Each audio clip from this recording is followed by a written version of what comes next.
So we want to make Noila pepper soup. Noila is just a cross between the local chicken and the broiler meat. It's a dual purpose bird. So you could, after allowing it to lay egg, you could use it for meat, which is what you're seeing here. Unlike layers won't give you this quality or quantity of meat, but the Noila is gonna give you, and it's very tasty. It's sweeter than broiler, it's sweeter than layer. So how do we do this?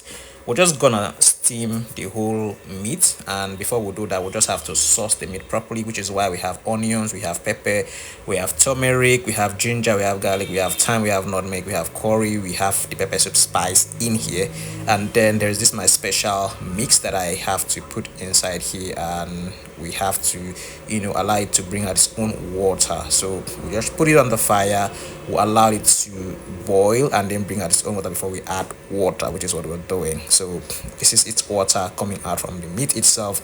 We didn't add water so that the whole thing will be spicy and very juicy. All right, and so this is what we'll have. Then we'll just add water. The water we're going to add is going to allow it to stay till when it is tender and soft. Then we'll take it off the fire. If you want to make pepper soup with it, you can just add your scent leaf when it's done, and you have a pepper soup. But for us here, we want to make grilled chicken. The grilled chicken we use it to prepare jollof rice. And so if you would love us to show you the other content where we use this to make jollof rice, type it in the comment section, jollof rice, and we will make a video to cover how this chicken was used for our jollof rice, ranging from when we gonna sauce it and grill in the air fryer, and then we use it for the jollof rice.